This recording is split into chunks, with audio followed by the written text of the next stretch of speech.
Gita is Australia's High Commissioner to South Africa.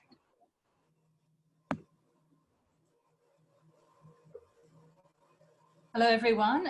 Good morning to those of you joining from South Africa. Good evening to those of you in Canberra and elsewhere in Australia. I'd like to thank you all for joining us, and a special thanks to the UN Resident Coordinator in South Africa, Her Excellency Nardos Bekele-Thomas, who will be addressing us shortly. Thank you to the research team from the Australian National University and the International Women's Development Agency who partnered on this important project. I'm delighted that we're joined today by such a diverse range of participants from government, civil society, NGOs and academia. I'd particularly like to acknowledge DPME and the Department of Women in South Africa who have supported this research, and the data collection agency IDM based in Cape Town. I'd also like to acknowledge the Vice-Chancellor of the University of Pretoria who is with us today, and also a special shout out to my former colleague Sarah Withers, who was at the High Commission when the project first began and is now based in Adelaide. The Australian government continues its work to ensure that gender equality and empowerment of women and girls is a central focus of Australia's foreign policy, development and trade efforts. My colleague, the Australian Ambassador for Women and Girls, Julian Guevara, advocates internationally for women's equal participation in political, economic and social affairs. The Ambassador advances global development, peace and stability by promoting gender equality and women's leadership and decision-making at all levels. This year, Australia has nominated Natasha Stott-Despoja, former Ambassador for Women and Girls, and the youngest woman ever to sit in Australia's federal parliament, as our expert candidate for the UN Committee on the Elimination of Discrimination Against Women, CEDAW. The Australian government has a steadfast and ongoing commitment to be at the forefront of efforts to promote the empowerment of women and girls. The IDM, funded by the Australian government, is one example of our commitment, and I'm very pleased to be launching the findings of this research today after 12 years of dedication and partnership, and despite the pandemic we find ourselves in. I'm honoured to be launching the findings of this research during Women's Month in South Africa. The world cannot be transformed unless the place of women within it is transformed. The Individual Deprivation Measure, or IDM, is a new gender-sensitive measure of multidimensional poverty. One aspect that separates the IDM from other measures of assessing deprivation is that it measures material and non-material poverty across 14 dimensions at the individual level rather than the household level. Studies have shown time and again that women tend to be disproportionately impacted by poverty at the household level. Most of the poor people in the world are women, and there are very few places on earth where women are economically equal to men, and Australia, like South Africa, is no exception. By measuring multidimensional poverty at the individual level, the IDM is able to identify the gendered nature of poverty and which social groups are experiencing multidimensional poverty. As Nelson Mandela once said, after climbing a great hill, one only finds that there are many more hills to climb. After 12 years of research, data collection, sampling and analysis, we realise that this is nearly the beginning of understanding the multi-dimensions of poverty. The results of the IDM country studies demonstrate the value of individual level measurement of multidimensional poverty and the critical importance of gender sensitivity. The IDM has been independently assessed as a robust measure of individual level multidimensional poverty that is sensitive to gender and can be disaggregated by gender, age, disability, and geography depending on sample size. I am pleased that this important research will be able to make an intellectual contribution to development of policies and programs in South Africa and more broadly, including through the UN Flash Appeal for South Africa. I'd like to express my gratitude and appreciation to everyone involved in this important project and look forward to supporting the next phase of the IDM, the Individual Measure of Multidimensional Poverty. I'd now like to call on our guest of honour, Her Excellency Nardos Bekele-Thomas, to address us. Thank you.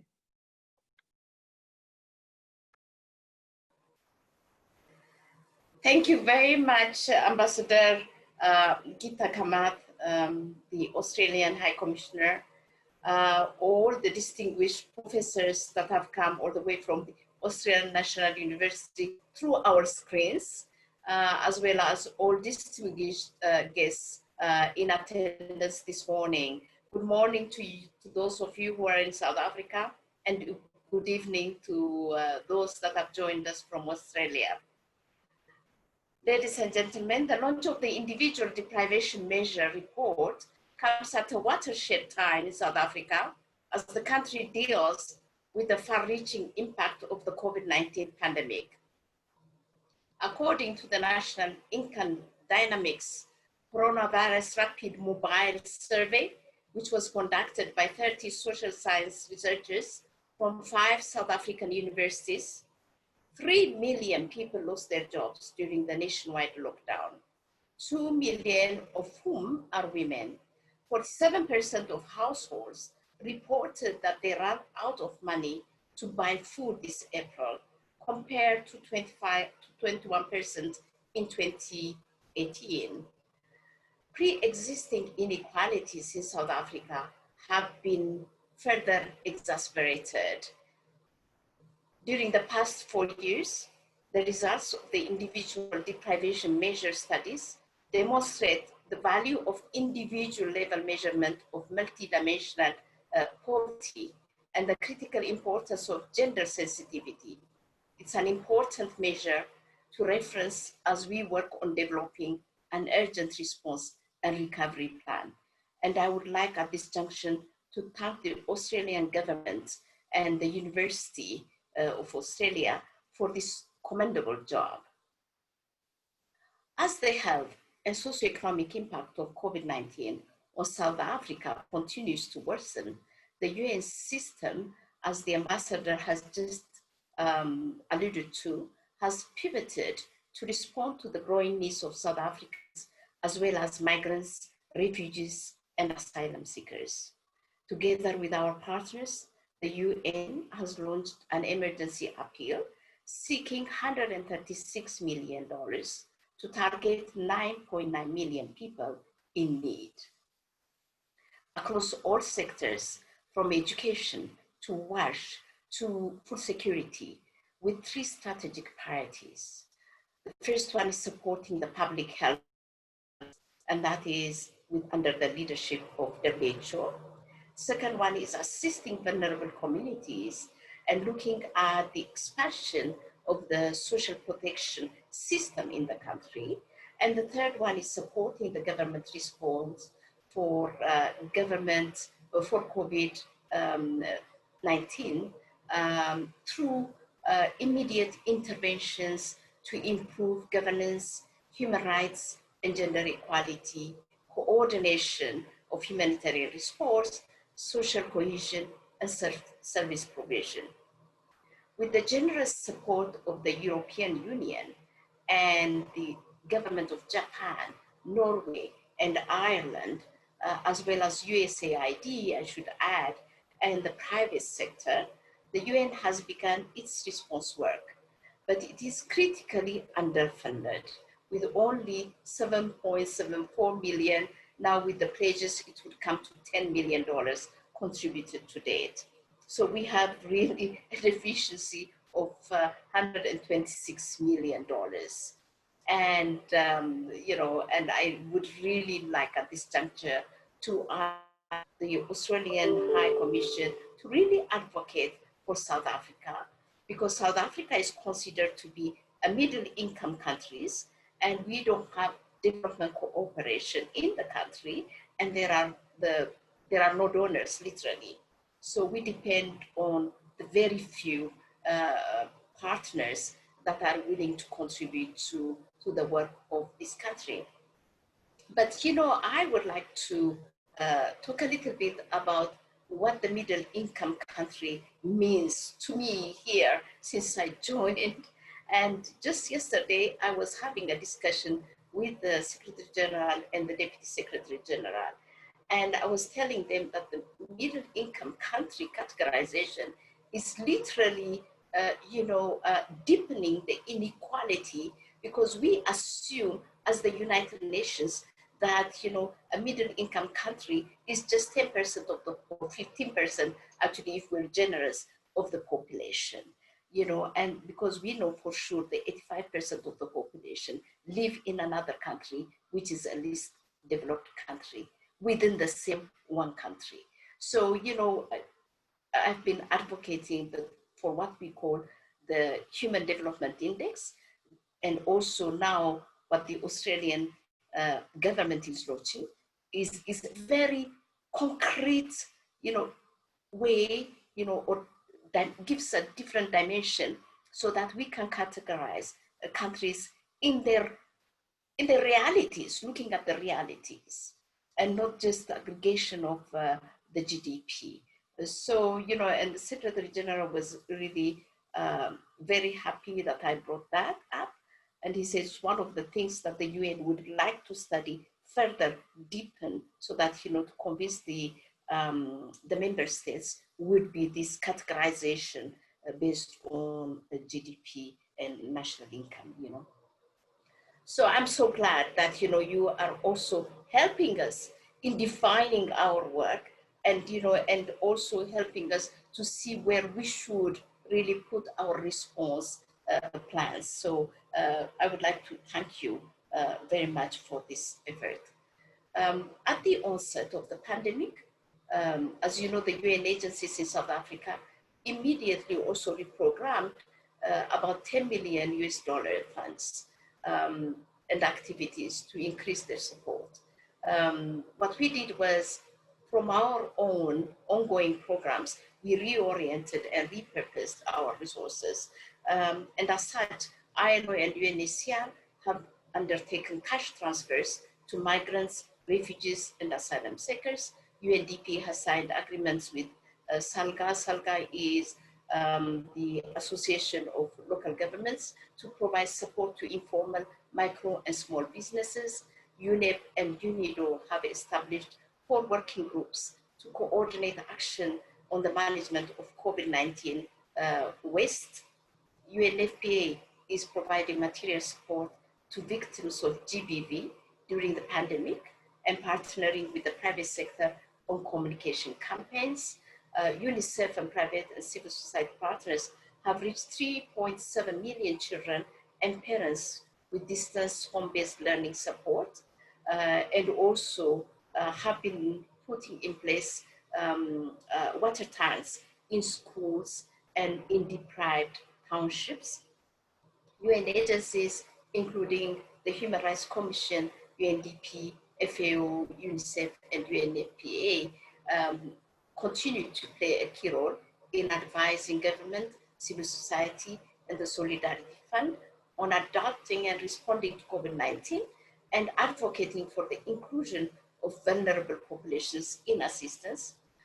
Perhaps most importantly, as the world convulses from a zoonotic pandemic, UNEP is accelerating its work to help fight the illegal trade in wildlife and contributing to trying to prevent the next pandemic.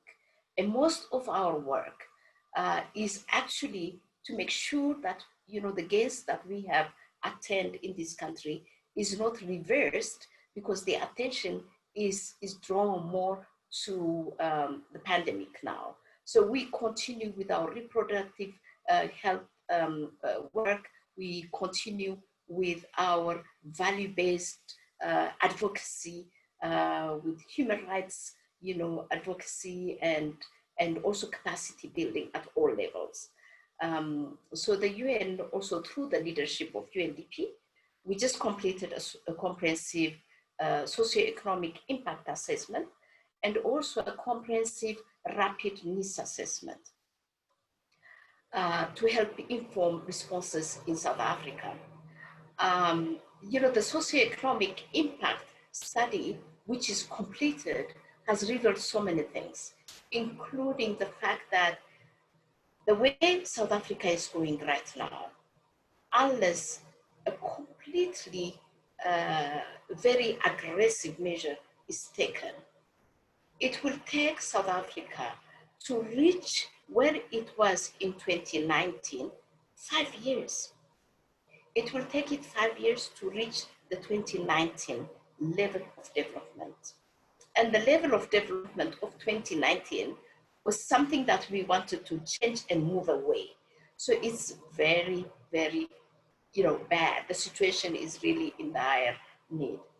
It's also revealed that 34% of the middle class that we have, unless drastic measures are taken, will move in the poverty group. 34% of the middle class. As you know, most of the women are in the informal sector, and the informal sector is really completely depleted. And we are going to have, you know, more and more women in poverty now. And our focus, rightly so, Ambassador, should focus really in helping the women. So as soon as the findings of the needs assessment, because this needs assessment, the way we're doing it is a different change. There is a shift. The needs assessment is not going to be just a one-time assessment, but it's going to be a living assessment. And we would like it digitalized, and we would like it to be, you know, we would like a data collection system, if possible, in all districts, so that it's updated on a regular basis. We say that because, you know, I see really the inequality in South Africa being so problematic, and we have always been in a crisis, and we need to resolve it. And we need to really have this needs assessment at all levels, at all times, even post-COVID-19. So this is where we are going now. And as soon as the findings have been briefed to government, we will share it more broadly. And then we will see on how we can combine your studies with ours and see how we can have a very, you know, comprehensive, you know, coordinated response package, be it on policy and strategy to the government. But of course, it will come as no surprise to you that the findings, as I said, indicate that the poorest, most vulnerable, and most marginalized communities have been most affected and the hardest hit. And that is the sad part of this COVID-19. It has become clear that this pandemic will not also recede quickly, and that while our emergency response must continue and expand, we need to broaden our horizon to link it to the vital recovery work that will be essential to help lift South Africa back onto its feet. Just 2 weeks ago, the UN Secretary General, as you know, delivered the 18th annual Nelson Mandela lecture. He likened COVID-19 to an X-ray, revealing fractures in the fragile skeleton of the societies we have built. He said that the pandemic has exposed the delusion that we live in a post-racist world, and that we are all in the same boat. Because while we are all floating on the same sea, he said, it's clear that some are in a super yacht, while others are clinging to drifting debris. And this is really a great analogy of the situation we're in. The UN's commitment to assist the government and people of South Africa therefore remains resolute despite the grip of this awful pandemic. There has never been a greater need for international cooperation and for international institutions to facilitate it. We must seize this opportunity to play our part in preserving life, in preserving dignity, livelihoods, and to help South Africans build back better, but just not, building back better, but, also bringing a safer community and a cohesive society. We need to really get rid of this inequality, which is untenable. We need more help, more resources, and more commitment from donors. South Africa is amongst the countries worst affected by this pandemic. And this is the moment when solidarity, compassion, and humanity matters most. To reinforce our SG's message, we belong to each other. We stand together or we fall apart. We must decide now. Thank you very much.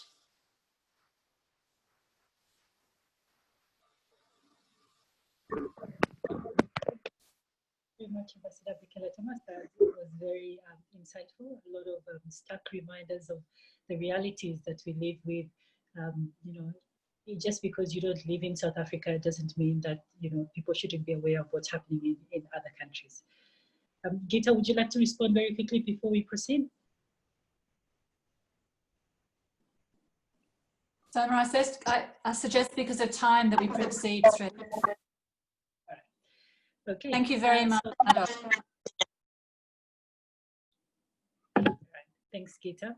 So I'll now introduce the Australian National University research team. Dr. Helen Suich, who led the study in South Africa. Dr. Suich is the lead author of the Individual Deprivation Measure South Africa report, and she has many years experience working in South Africa.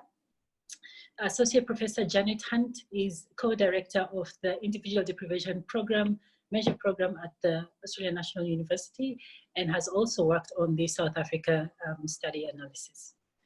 Lastly is Professor Sharon Bessell, who is the co-director with Janet Hunt of the Individual Deprivation Measure Program at the Australian National University and the director of the new individual measure of multidimensional poverty, a program that you'll hear more about later.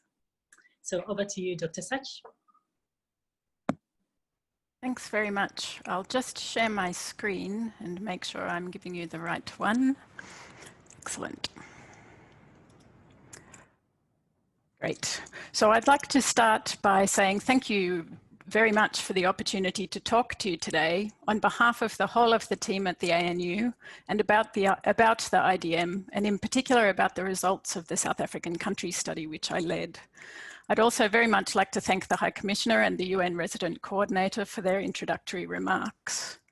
In the talk that I'm going to give to you now, I'm going to briefly describe what the IDM is, give you some of the details of the South African country study.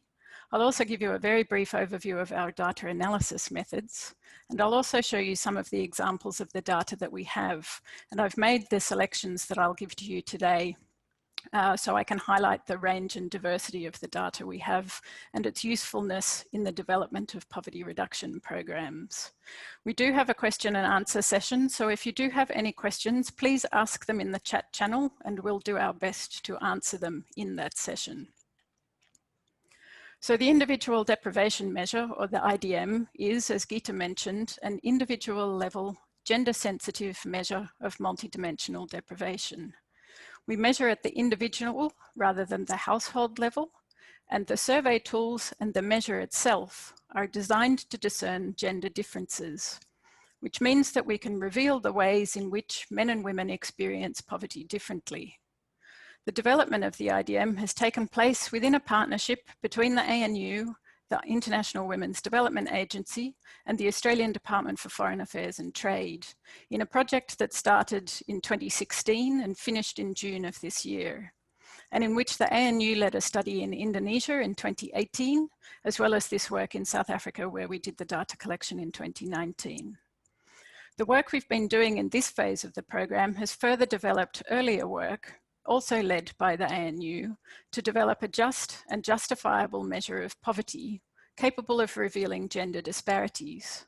I won't talk more about the first phase of the research, except to say that the 14 dimensions of deprivation that are included in the IDM and that you can see on your screens now were identified during that first project, during participatory work that was conducted internationally to determine the priorities of poor men and women. The selection of those dimensions was also made on the basis that they might be amenable to policy action. So for our South African colleagues, you can see that some of the 14 dimensions are already covered, at least in part, in some of the South African surveys that already exist. But the IDM also includes a range of aspects which are not usually covered, like our relationships, clothing and footwear, and voice dimensions. And in some of our dimensions, we also go beyond that which is typically assessed. For example, in our work dimension, as expected, we have a theme on work for pay, profit, and production. But we also include themes on unpaid domestic and care work and on the double labour burden that can arise when this is done in addition to paid work. Importantly, the survey tools largely ask about people's actual experiences rather than their perceptions about their living conditions. The South African country study in particular had two parts. The data for both was collected by our local partner, Cape Town-based company called Ikapa Data, with whom we did the data collection between February and June of 2019. The first part of the study was a national level main sample, where in excess of 8,600 individuals across all 9 provinces in South Africa were interviewed. The second part of the study was a purposive sample of individuals with disabilities, which we ran in Gauteng and Limpopo provinces. For this second sample, we identified individuals with disabilities and then invited them and their household members to participate. The aim of doing the purposive sample in South Africa was to test the IDM and its appropriateness for use in the comparison based on disability statuses. The results of the analysis of both the purposive and main samples show that the IDM can provide a great deal of useful information about the differences in deprivation for people with disabilities compared to those without. But the IDM is missing some information of particular relevance to those with disabilities, which we know in part from consultations that we held in South Africa with disabled people's organisations.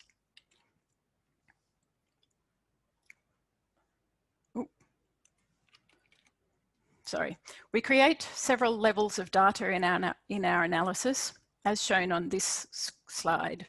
We use the survey responses or variables to create 53 indicators, which we then use to construct 33 broader themes, which are then aggregated into the 14 dimensions you saw before. Each individual is scored at each level, and their scores for each of the 14 dimensions are aggregated to create their IDM Index Score.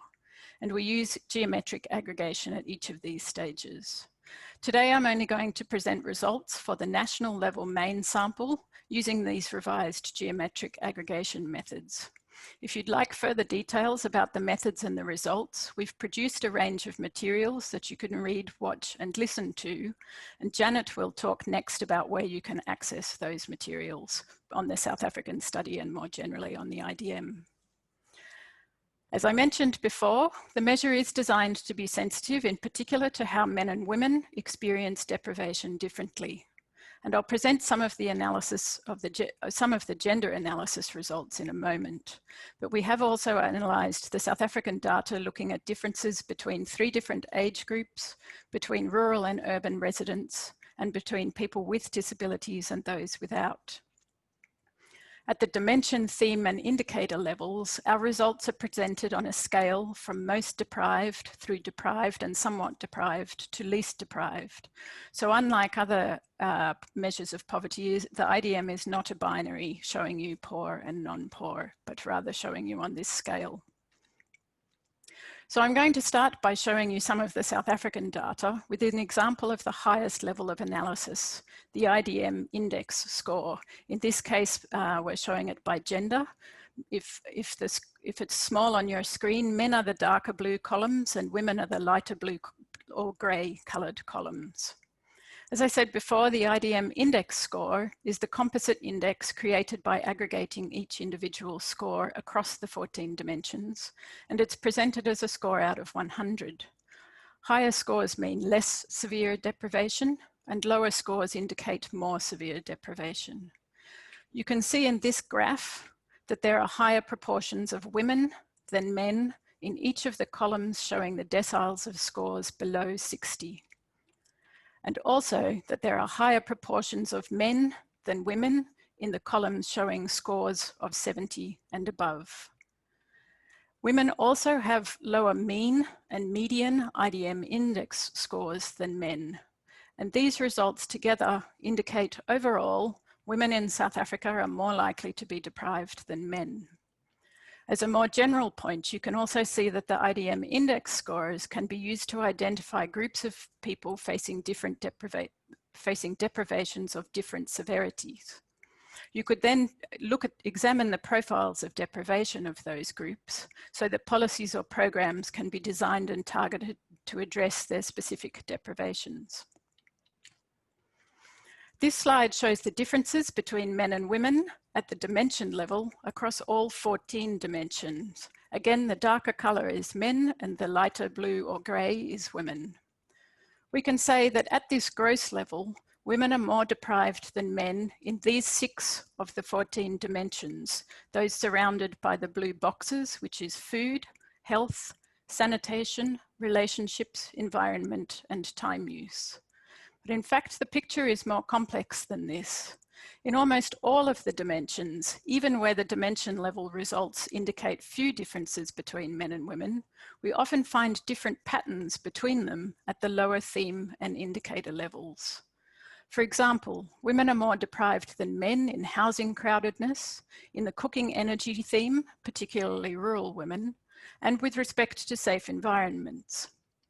On the other hand, men are more deprived than women in psychosocial health, in functional literacy, in hand-washing facilities, and in clothing, particularly that for work.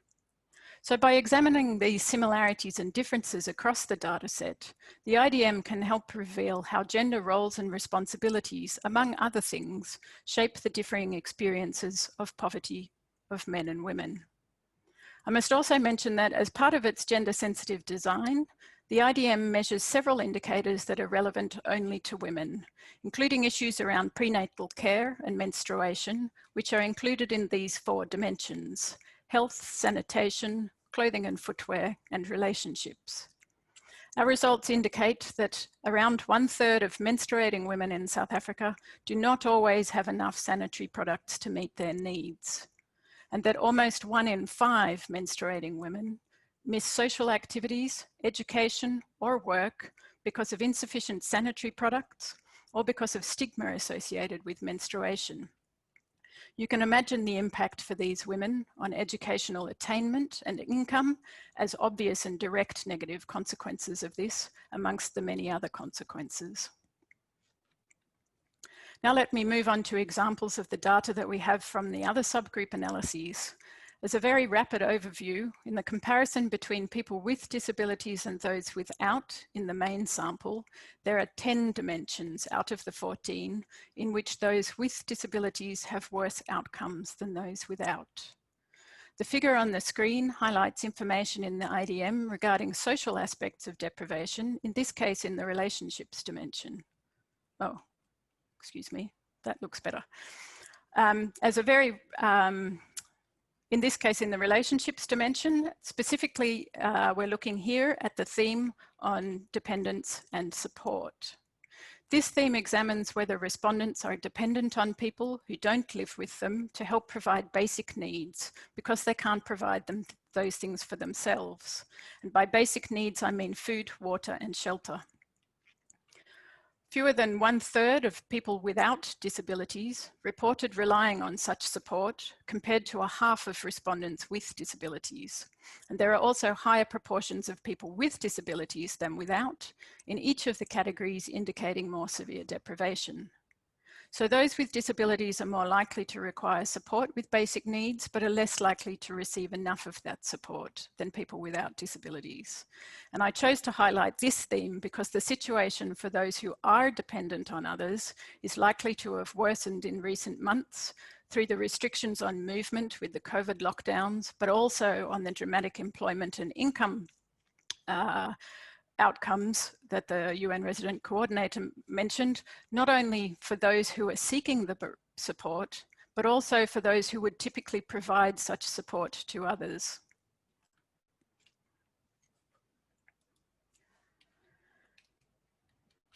Sorry, my computer's not acting with the lag.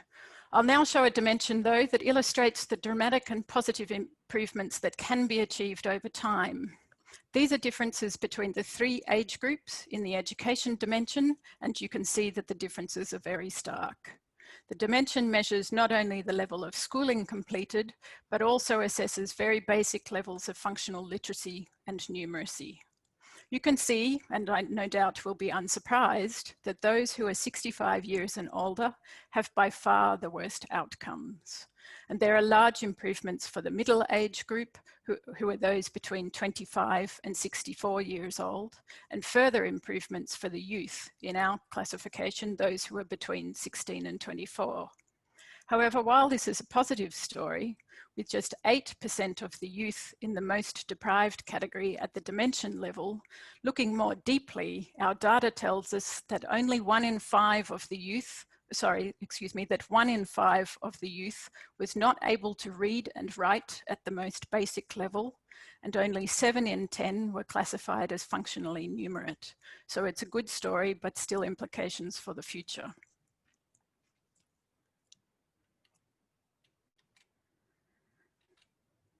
Okay, the pattern and deprivation in this, the voice dimension, is unlike that for any of the other dimensions that we measure. Results which are driven largely by the theme on voice in the public domain. Now, in both the dimension and theme level results, there are especially high proportions of respondents in the most deprived category, and you can see the important differences between age groups. 2 indicators in this theme are particularly important. That is voting and participation in local decision making. In terms of voting, the youth are twice as likely as the middle and older groups to report that they didn't vote or they were unable to freely choose who to vote for. With respect to participation in local decision making, the youth are almost 1.5 times more likely to report that they did not participate in any process. The youth's lack of engagement in local decision making, despite their higher levels of education, was also observed in our study in Indonesia. And I chose to highlight this because of the potential future implications. The current disengagement of the youth means that their interests are not very likely to be well reflected in the selection of leaders or in the development of policies.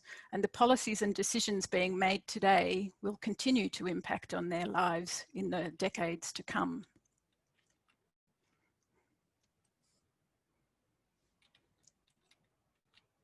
I'm using this example, which is the theme that assesses the source of energy for cooking and reliability in the energy dimension, to illustrate the way in which IDM data can be used to identify different policy responses to specific problems.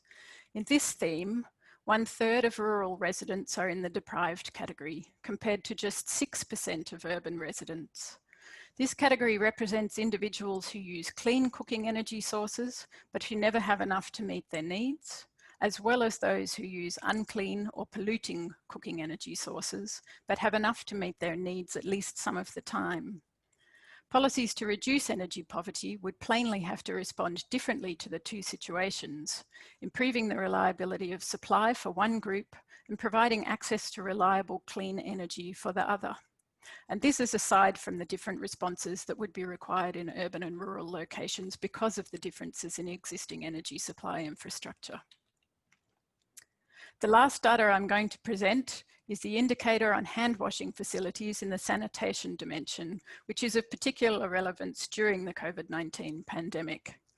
These data show very poor access to basic hand washing facilities amongst both groups, though the situation for rural residents is far worse.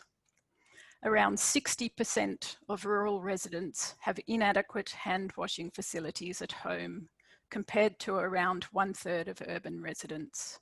That is, these individuals do not have a place to wash their hands at home that has sufficient soap and water.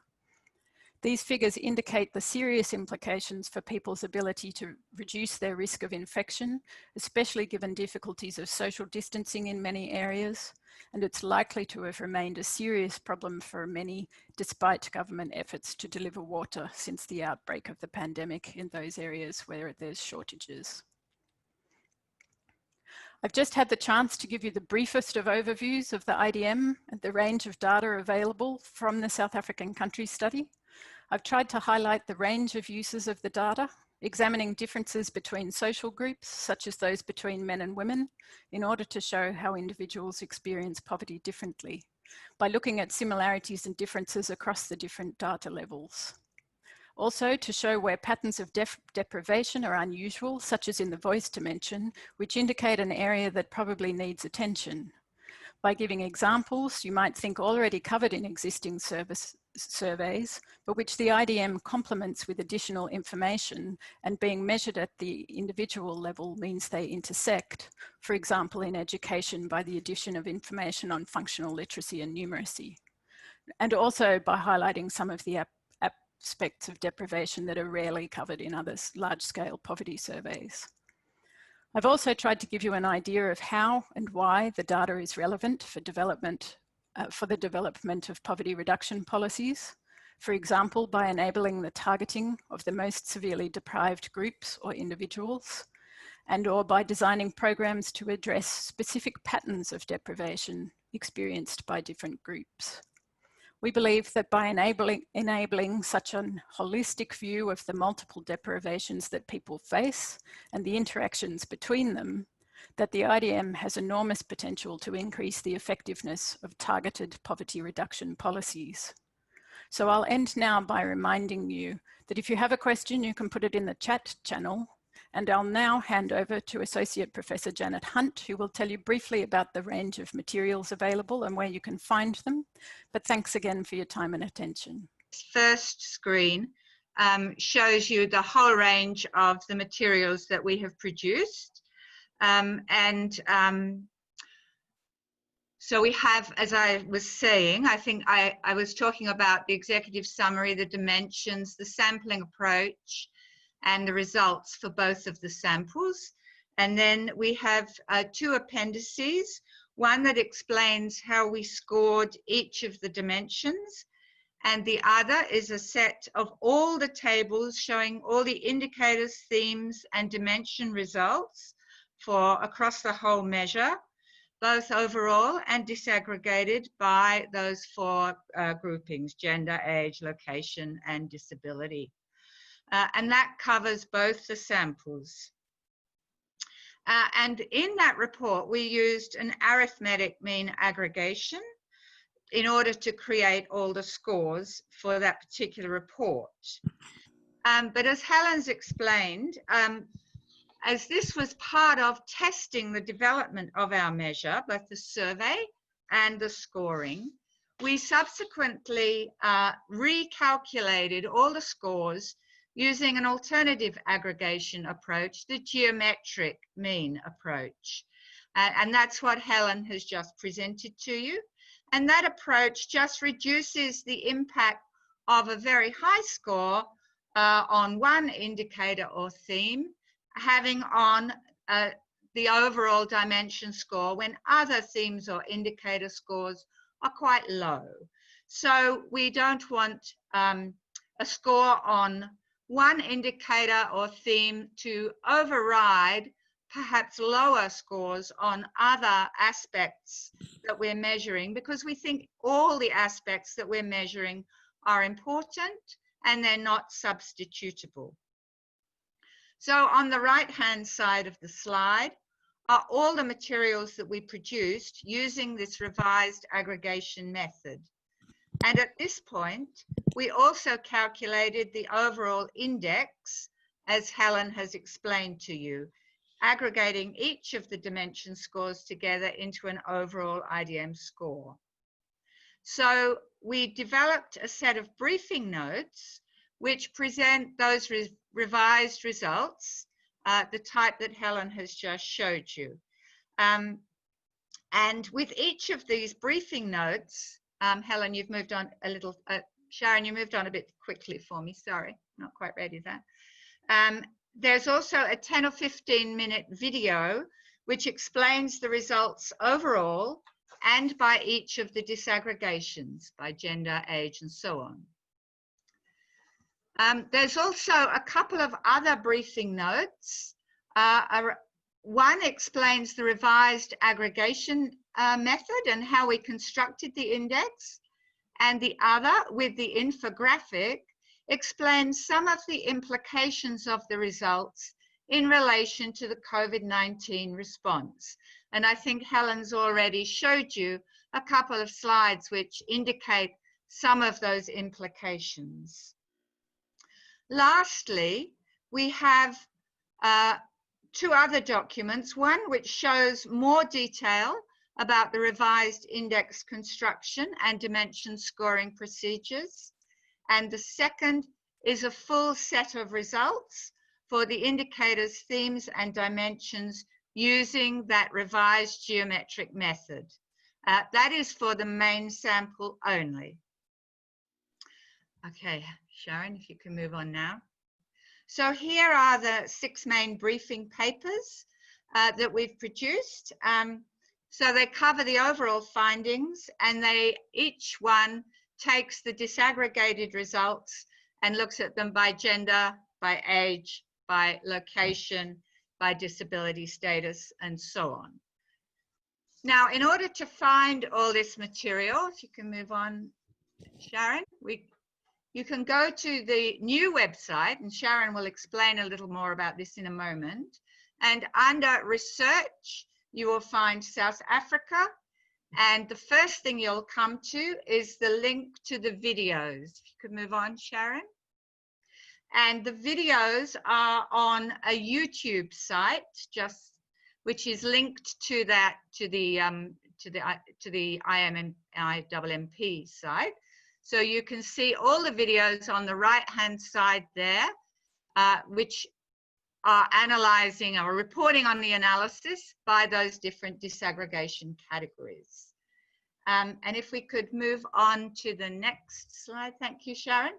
So when you return to the main page, the next section covers the report, including all the detailed appendices and the revised documents about the scoring and the tables and so on. And then if you go on further down, and Sharon, if you could move on, you will find all the briefing papers, and even further down, the next one, Sharon, the COVID materials. So if you could then move one more on, Sharon. This is the web page where you will find all that material. And any further analysis that we do from this very rich data set will be added to this web page in the future. And we do hope you enjoy exploring what's there. And I apologize for my problems at the beginning. Thank you, Janet. That at least we know where to get most of that information from. Yeah. So we'll move on to the question and answer time. Helen, there's a few questions that have come through. Shall I read out the first one so that everyone else can hear?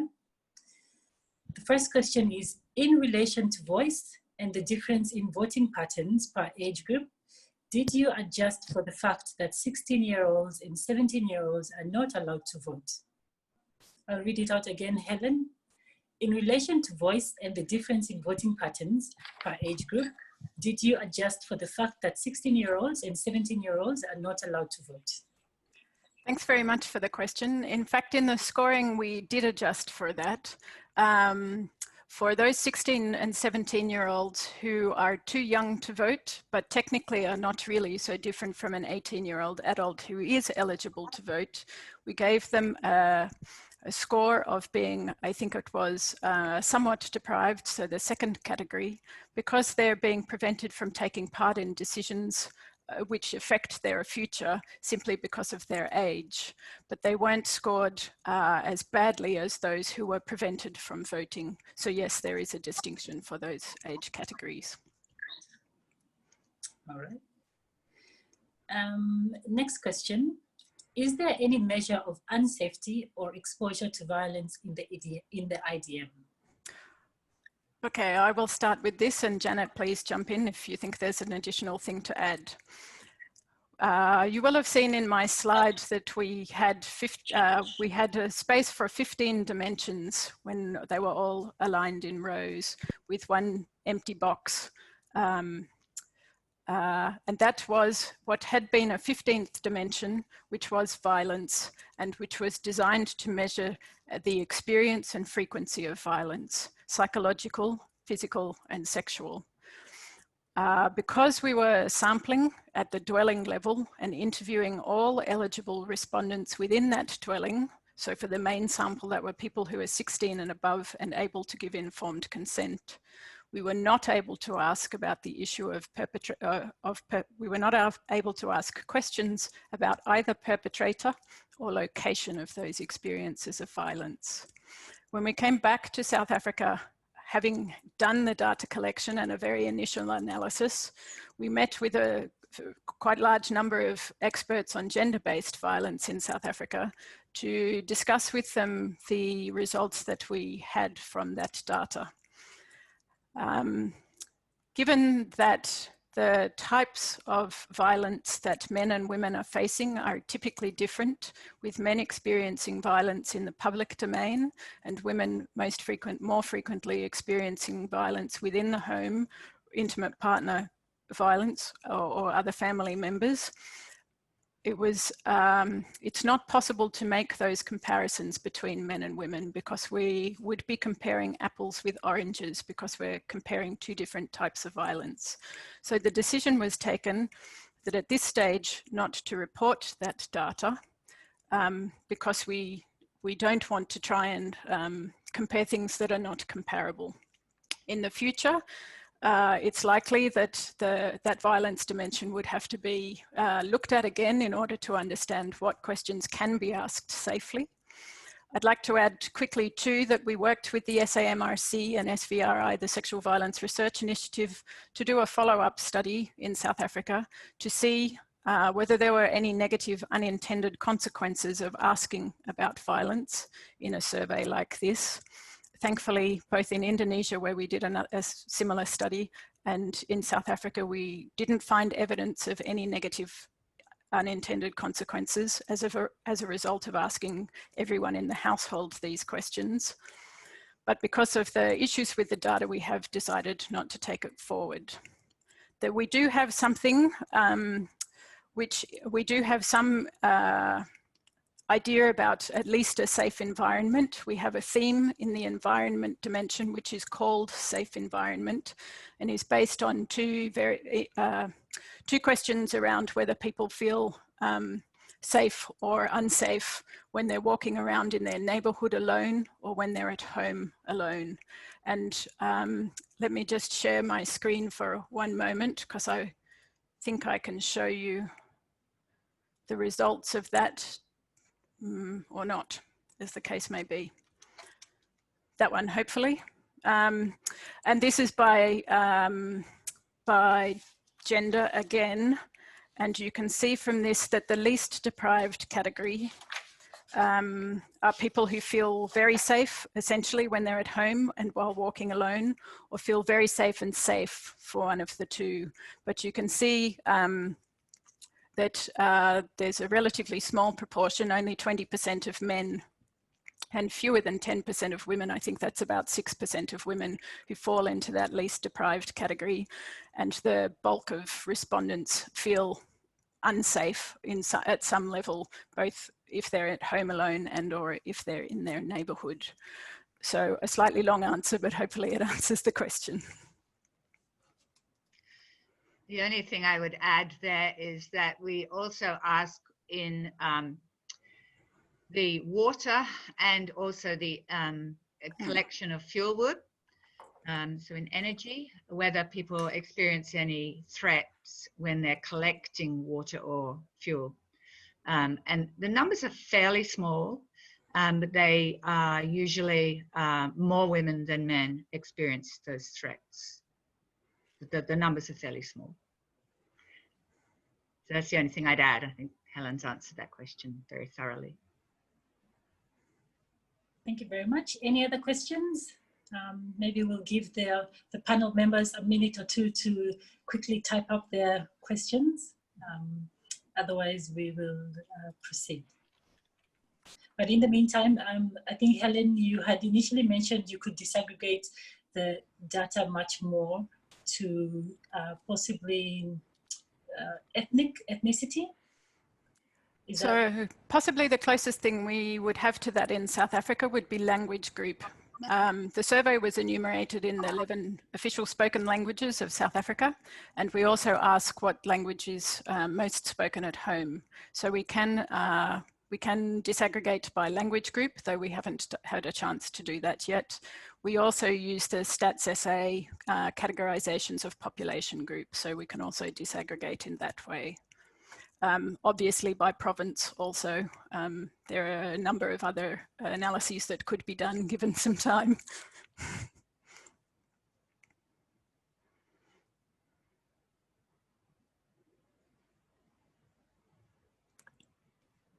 Well, I don't see any other questions, any burning questions, but feel free to send the questions through either to Helen or Janet if you have gone through the very comprehensive information that's on the website and still have some questions after that.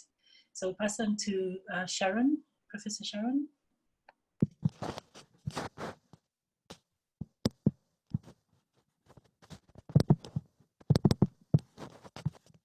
Thank you, Sona. I'm just going to check that everyone can see my screen. I'm looking at the panelists to see if people are nodding.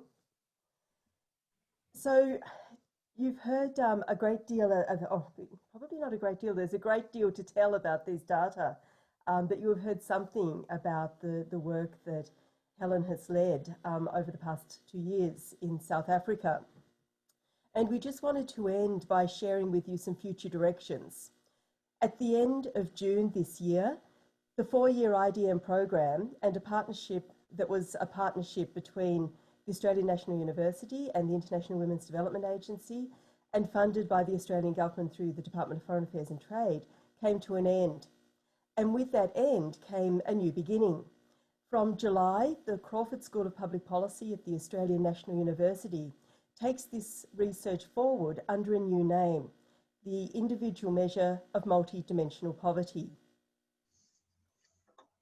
And the IDMP builds on 12 years of research, development and collaboration. This work began way back in 2008, and I think Janet and I are some of the few people that remember that early time.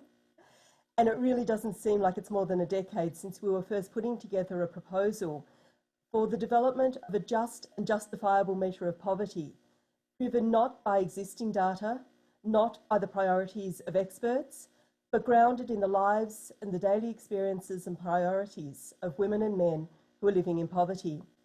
A measure that is genuinely able to reveal gender disparities and a way of measuring poverty at the individual, not the household level. And that work in many ways was pioneering. It came before the SDGs and the recognition of the importance of disaggregated individual level data. During the past 4 years, with the support of the Australian Government, we've been able to build on that early work and to test the IDM in a range of contexts and countries. And you've heard from Helen today just a little of the rich and nuanced data that this measure provides.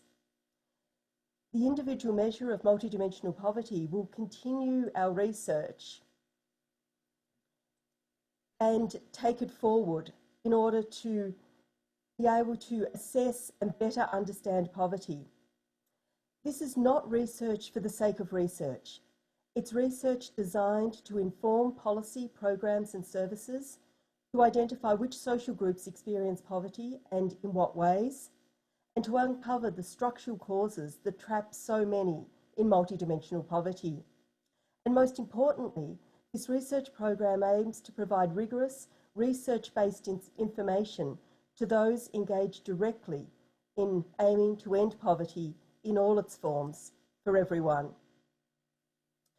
The individual measure of multidimensional poverty will build on our earlier research to reveal how poverty is experienced by women and by men, by people of different ages, across different geographic locations, and how it is shaped and deepened by living with disability. And we're seeing already in the analysis that we're doing in South Africa and the analysis in Indonesia, the ways in which disability impacts so greatly on the experience of poverty. And importantly, the IDMP aims to reveal how individual and social characteristics intersect, because it is this intersection that compounds and deepens poverty. And this is what we need to better understand if we are to end poverty and fulfil the basic human right of living a life of dignity.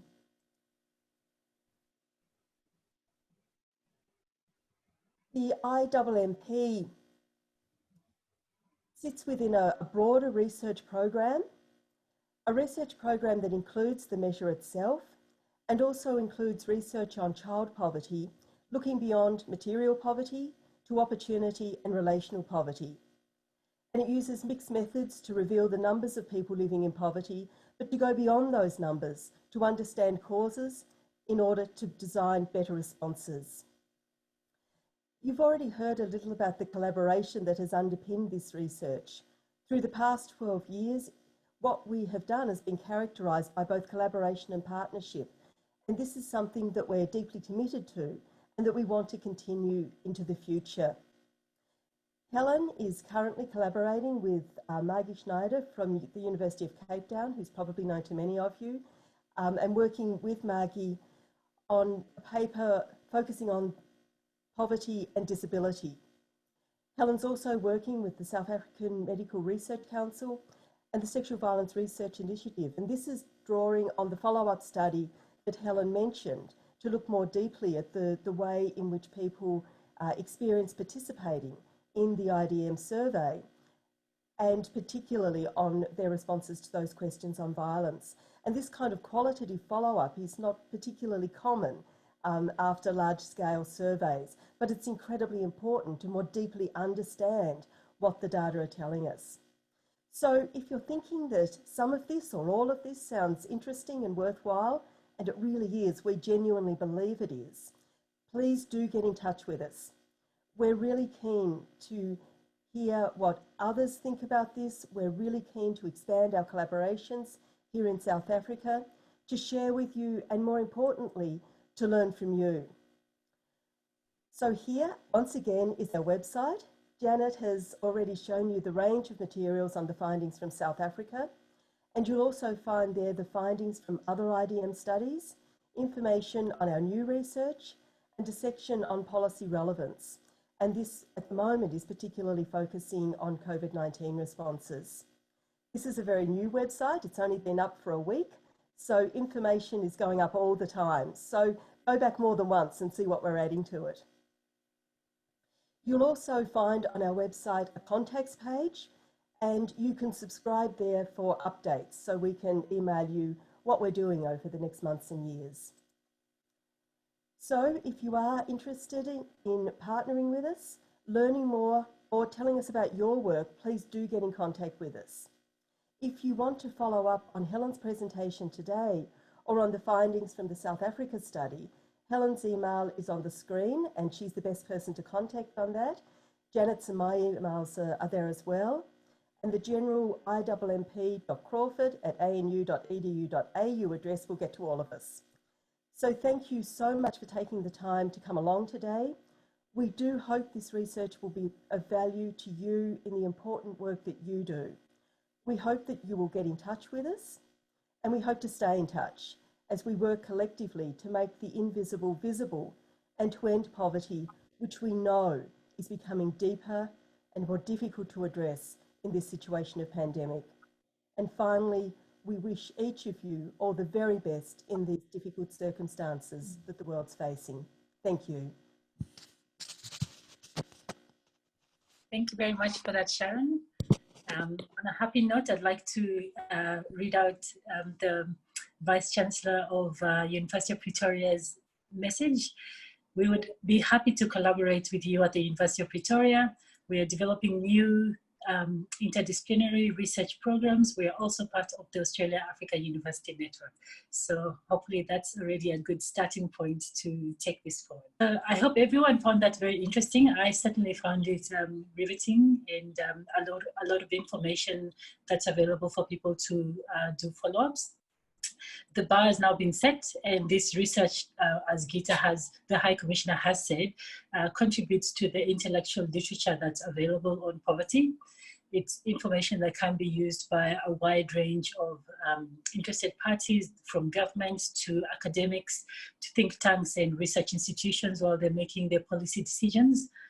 So before I close, I'd like to offer one last opportunity to either the High Commissioner or the UN Resident Coordinator if you'd like to say a few remarks to finish off.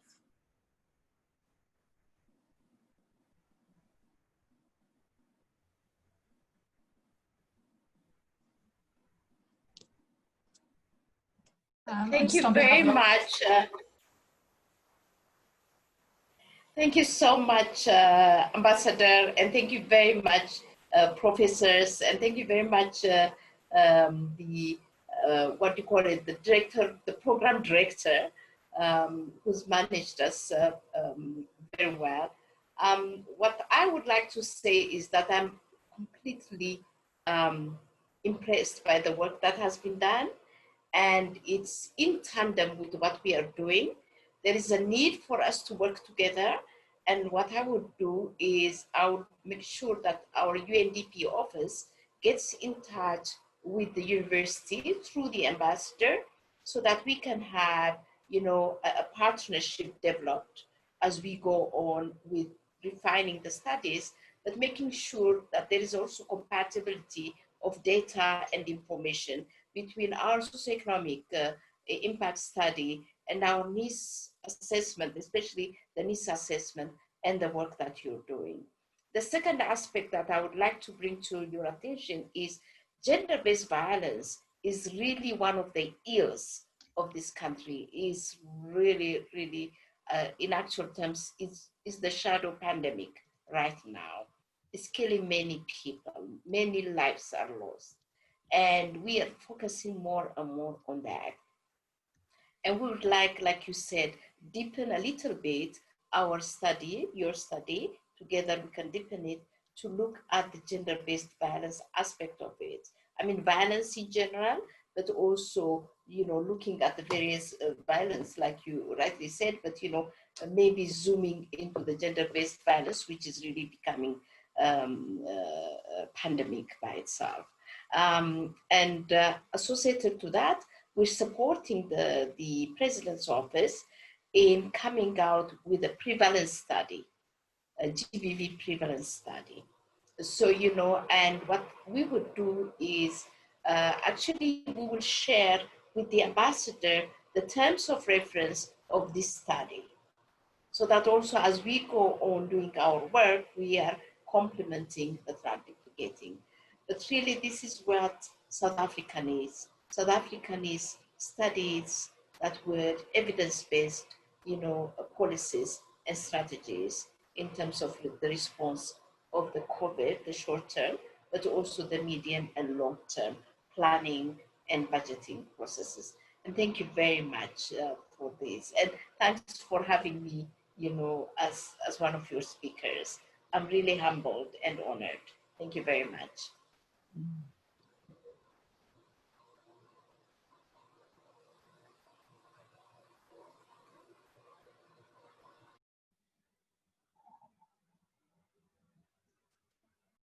Sorry, Gita, you're not on, you're still unmuted. Sorry about that. Just thank everybody for participating, the UN Resident Coordinator, my sister Nardos, Bekele-Thomas, colleagues from the ANU, Sharon, Janet and Helen, Soma for doing such a great job of being our chair today. Look, I think this is an extraordinarily rich source of data and insights. It's very timely, as we've all heard today during the COVID pandemic. I'm delighted that Vice Chancellor Tawana Cooper has reached out to say they would be interested in working on some interdisciplinary research. And we would like to, as the High Commission, remain very much working in partnership with ANU and your partners on this. But thank you once again. Okay, so I don't want to hold everyone much longer, just to reiterate the thank yous. Thank you to the High Commissioner, thank you to the UN Resident Coordinator, obviously the ANU team, and thank you to all of you for agreeing to join us on this as we're launching this IDM. For those of you in Australia, have a good evening, and for those of you in South Africa, enjoy the rest of your day.